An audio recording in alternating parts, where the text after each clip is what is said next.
India और पाकिस्तान के border की कहानी है। पाकिस्तान इंडिया में घुसपैठ के जरिए हमेशा की तरह आतंक मचा रहा था, तो इंडियन आर्मी ने 50-50 सैनिकों की टुकड़ी के कई दल बनाए और उन सबको इंटेलिजेंस द्वारा बताए गए पॉइंट्स पर तैनात करने का आदेश दिया। इन्हीं सब में एक कबीर नाम का जवान था जो ये लड़ाई पहली बार लड़ने जा रहा था, और वो अपने घर में इसके बारे में अपनी अंधी माँ और गर्भवती पत्नी से बात करता है। माँ, देखो आज इंडियन गवर्नमेंट की तरफ से ऑर्डर आया है। मुझे पाकिस्तान के खिलाफ होने वाली जंग में भाग लेना है। बेटा, हमारा आशीर्वाद तेरे साथ है। आप हमारी चिंता मत कीजिए, हम अपना ध्यान रख लेंगे। आप बस देश की रक्षा कीजिए। अपनी माँ और पत्नी की तरफ से ऐसा सपोर्ट पाकर कबीर की हिम्मत और बढ़ जाती है और अपना सामान लेकर निकल जाता है। कबीर 50 सैनिकों की एक टुकड़ी के साथ भारत और पाकिस्तान के बॉर्डर पर आर्मी के ट्रक में बैठकर जा रहा था। तभी उसे अचानक महसूस होता है कि किसी ने उसके कंधे पर हाथ रखा है। कबीर आसपास देखता है कि सभी जवान सो रहे हैं, तो उसके कंधे पर हाथ रखने वाला कौन है? कबीर हिम्मत करके अपने कंधे पर हाथ रखने वाले को देखता है। वो उस भयानक चेहरे को देखकर बुरी तरह से डर जाता है। कबीर, मैं जानता हूँ कि तुम अपने जीवन की पहली लड़ाई लड़ने जा रहे हो और मेरा अधूरा काम तुम ही पूरा कर सकते हो। मगर तुम हो कौन और मैं तुम्हारे लिए क्या कर सकता हूँ? मैं कौन हूँ और तुम्हें मेरा क्या काम करना है वो मैं तुम्हें वक्त आने पर बताऊंगा, मगर तुम्हें मेरी ये बात भूली नहीं है, याद रखना। ठीक है। कबीर के इतना कहते ही वो भयानक आदमी वहां से गायब हो जाता है। तभी ट्रक घाटी पर आकर रुकता है और आर्मी के सभी जवान ट्रक से उतरते हैं। कबीर भी ट्रक से उतरता है। घाटी का नजारा देखकर मन ही मन सोचता है, कितनी सुंदर जगह है, यहाँ लड़ाइयाँ क्यों होती हैं? तभी वो आत्मा दोबारा से कबीर के पास आकर उसके कान में कहती है, पाकिस्तान इस जगह के लायक नहीं है और तुम ऐसा कभी नहीं होने दोगे। कबीर उस भयानक चेहरे की तरफ पलट कर देखता है। उसे ये देखकर झटका लगता है कि उस आत्मा का सिर्फ चेहरा कबीर से बात कर रहा है। उस आत्मा का पूरा शरीर नहीं है। कबीर जब तक किसी से कुछ कहता, तभी कमांडो का ऑर्डर आता है।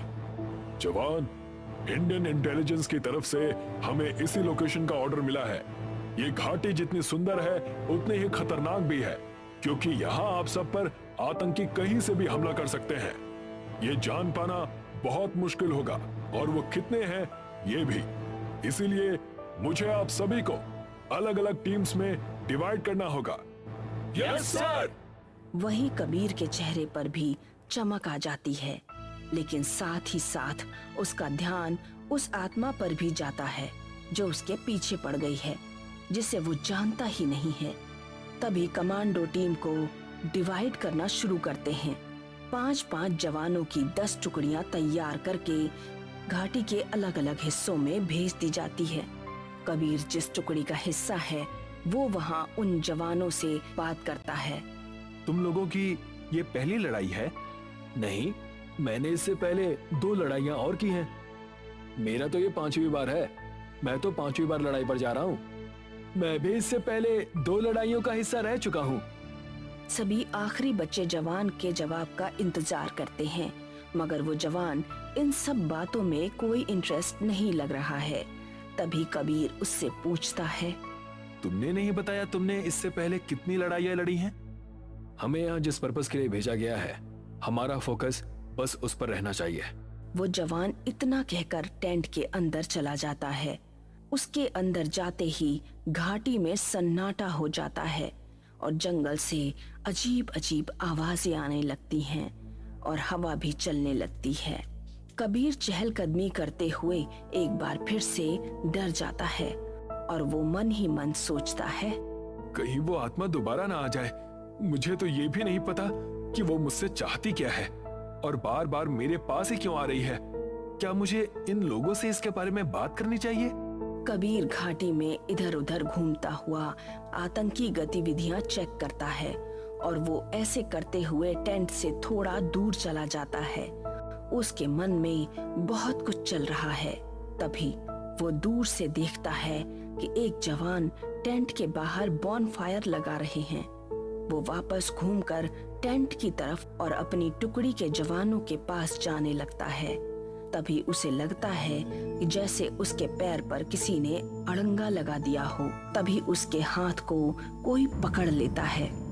जब वो देखता है कि किसी की टांग उसके पैर के नीचे आई जिसका शरीर नहीं है, साथ ही जब वो ये देखता है कि उसका हाथ जिस हाथ ने पकड़ रखा है उसका भी शरीर नहीं है, कबीर की सिट्टी पिट्टी गुल हो जाती है। वो जैसे ही अपने साथियों को चिल्लाकर बुलाने लगता है, उसके सामने वो भयानक चेहरा बिना शरीर के झूलने लगता है और वो चेहरा कबीर से कहता है, मैं तुम्हारा यहाँ से बहुत लंबे अरसे से इंतजार कर रहा हूँ। तुम बहुत मुश्किल से मेरी पकड़ में आए हो। मगर मैंने तुम्हारा क्या बिगाड़ा है? कम से कम ये तो बता दो कि तुम कौन हो। बार बार मेरे सामने आने का क्या मतलब है? मैं कौन हूँ और तुमसे क्या चाहता हूँ मैं ये वक्त आने पर बता दूंगा, मगर तुम मेरी और तुम्हारी इस मुलाकात की बात किसी से नहीं करोगे।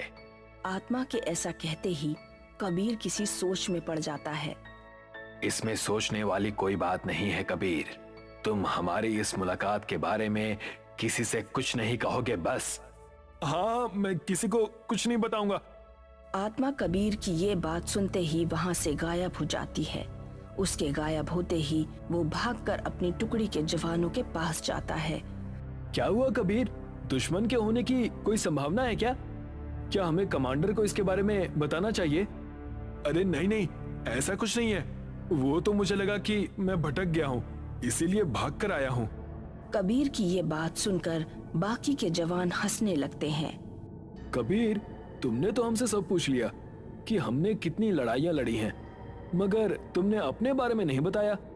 ये मेरी पहली लड़ाई है। ओह अच्छा, इसीलिए घाटी में घूमते हुए तुम डर गए कि कहीं खो न जाओ। सभी जवान हंसने लगते हैं। उनको देखकर कबीर भी उनके साथ हंसता है। तभी अचानक से ताबड़तोड़ गोलियों की आवाजें आनी शुरू हो जाती हैं और देखते ही देखते पाकिस्तानी घुसपैठिए गोलीबारी करते हुए कबीर के टेंट की तरफ आते हैं। कबीर ये सब देखकर डर जाता है कि इंडियन आर्मी की और भी टीम्स वहां आ गई हैं और हिंदुस्तान और पाकिस्तान के बीच लड़ाई शुरू हो गई है। तभी वो देखता है कि उसकी टुकड़ी के 2 जवान शहीद हो गए हैं। उससे ये बर्दाश्त नहीं होता और वो बिना सोचे अपनी गन के साथ पाकिस्तानियों की तरफ बढ़ता है और उनको भूनने लगता है। तभी वो एक पाकिस्तानी की गोली का निशाना बन जाता है और शहीद हो जाता है। कबीर को गोली लगते ही वो जमीन पर गिरता है, मगर जख्मी हालत में फिर से खड़ा हो जाता है और गन लेकर पाकिस्तानियों को मारने के लिए आगे बढ़ता है। वो पाकिस्तान के उसी सैनिक को भूनने के लिए आगे बढ़ता है जिसे उसने गोली मारी थी, मगर वो सैनिक कबीर को देखकर वहां से भाग जाते हैं। कबीर को उस सैनिक की ये हरकत समझ नहीं आती और वो जैसे ही आगे बढ़ता है, पाकिस्तान का एक और सैनिक वहां से भाग जाता है। ऐसा लगातार 2 बार होने पर कबीर को लगता है कि कुछ गड़बड़ है। तभी वो एक आर्मी टैंकर के पास पहुंचकर खुद को देखता है और तब उसे समझ आता है कि वो मर चुका है और अब ये कबीर नहीं बल्कि उसकी भयानक सी दिखने वाली आत्मा है। ये सब क्या हो गया मेरे साथ? मुझे तो पता ही नहीं चला कि मैं मर चुका हूँ और मरने के बाद मैं एक डरावना भूत बन गया हूँ। ये सब लोग मुझे देखकर भाग रहे हैं, लेकिन ये बात तो अच्छी नहीं है, क्योंकि अगर ये लोग मुझे देखकर डर कर भाग जाएंगे तो ये दोबारा से भारत पर हमला करेंगे और ये सिलसिला चलता रहेगा। मुझे ही कुछ करना पड़ेगा। ऐसा सोचते ही कबीर की आत्मा टेंट के पीछे आ जाती है और तभी उसे एक आइडिया आता है और वो हंसता है और हंसते हंसते हवा में उड़ने लगता है और कहता है, अब मैं तुम सबको नहीं छोड़ूंगा। पाकिस्तानियों, बहुत परेशान कर रखा है तुम लोगों ने। इतना कहकर वो हवा में उड़ते हुए पाकिस्तान के सैनिकों को एक एक करके उठा लेता है और खाई में फेंक देता है। वो ऐसा करता रहता है। तभी उसे महसूस होता है कि पाकिस्तानी सेना बहुत बड़ी संख्या में है और वो धीरे धीरे भारतीय सेना को घेर कर उसे खत्म करना चाहती है। वो ये सब सोचता रहता है और पाकिस्तान के सैनिकों को मारता रहता है। तभी उसे एहसास होता है कि कोई और भी उसके साथ हवा में है। वो जैसे ही पीछे पलट कर देखता है, हैरान हो जाता है। वो देखता है कि जो आत्मा बहुत देर से उसको परेशान कर रही थी वो भी उसके साथ पाकिस्तानी सेना का खात्मा कर रही है। अब तो बता दो तुम कौन हो और क्या चाहते हो। तुम्हें अभी तक समझ नहीं आया कि मैं कौन हूँ और क्या चाहता हूँ? जितना मैं समझ पा रहा हूँ शायद तुम एक सैनिक हो। हाँ कबीर, मैं तुम्हारी ही तरह एक सैनिक हूँ जो अपनी पहली लड़ाई में ही शहीद हो गया था। मगर मेरे अंदर का सैनिक अभी तक जिंदा है जो पाकिस्तान को जड़ से खत्म करना चाहता है। मुझे पता था तुम ही वो साथी हो जिसके साथ मिलकर मैं इस काम को अंजाम दे सकता हूँ, और इसीलिए मैं तुम्हें बार बार मेरे होने का एहसास करवा रहा था। कबीर और वो आत्मा पाकिस्तान के सैनिकों को एक एक करके मार रहे थे। तभी पाकिस्तान के एक सैनिक की नजर हवा में उड़ रहे कबीर और उस आत्मा पर पड़ती है। वो सैनिक भागकर अपने कमांडो के पास जाता है और उससे कहता है, जनाब, मैंने अभी अभी हवा में भारत की सेना के 2 सैनिक देखे हैं। दोनों ही बहुत डरावने दिख रहे हैं। क्या बकवास कर रहे हो इमरान? ये भारत पाकिस्तान का युद्ध हो रहा है और तुम्हें ये सब बकवास सूझ रहा है? मगर जनाब, आप मेरी बात तो सुनिए। अगर तुमने एक लफ्ज और कहा तो मैं तुम्हें तुम्हारी ड्यूटी से बर्खास्त कर दूंगा। मगर जनाब, obey my order, that's it. Pakistani सैनिक बहुत घबराया हुआ होता है। वो अपने बाकी साथियों के पास जाकर उनको ये बात बताना चाहता है। तभी कबीर उसे हवा में उठाता है, खाई में फेंक देता है। कबीर, हमें सबसे पहले ये पता करना होगा कि इन लोगों की संख्या कितनी है, ताकि हम इन्हें भारतीय सेना पर आक्रमण करने से रोक सकें। इसलिए मुझे और तुम्हें अलग अलग दिशा में जाना होगा। हाँ, ये ठीक है, मैं दाईं तरफ जाता हूँ। इतना कहकर कबीर दाईं और वो आत्मा बाईं तरफ जाती है और रास्ते में आने वाले हर पाकिस्तानी सैनिक को ये दोनों मिलकर मार गिराते हैं। देखते ही देखते थोड़ी देर में पाकिस्तानी सेना का सफाया हो जाता है और तभी भारतीय सेना के कमांडो की नजर इन दोनों पर पड़ती है और ये दोनों आत्माएं नीचे उतरकर भारतीय सेना के सामने आकर खड़ी हो जाती हैं। मैं ये तो नहीं जानता कि आप दोनों कौन हैं, मगर इतना जानता हूँ कि आज आपने पाकिस्तान के खिलाफ इस युद्ध में अहम भूमिका निभाई है। इसलिए हम सब की तरफ से आपका बहुत बहुत धन्यवाद। जनरल, मैं आपकी ही 2 साल पुरानी एक टुकड़ी का सैनिक हूँ। पाकिस्तान के खिलाफ हुई लड़ाई में मैं शहीद हो गया था। बस उसी का बदला लेने आया था। आज मेरा बदला पूरा हुआ और मैंने अपने देश के लिए कुछ कर दिखाया। इस बात पर मुझे बहुत गर्व है। कमांडर, मैं भी आपकी ही टुकड़ी का एक सैनिक हूँ जिसे शहीद होने का सौभाग्य प्राप्त हुआ। मेरी बस एक अंतिम इच्छा है कि मेरी होने वाली संतान को भी भारत की रक्षा करने का मौका मिले। जय हिंद। कबीर और आत्मा के जय हिंद कहने पर वहां खड़े भारतीय सेना के जवान भी उनके बदले में जय हिंद कहते हैं।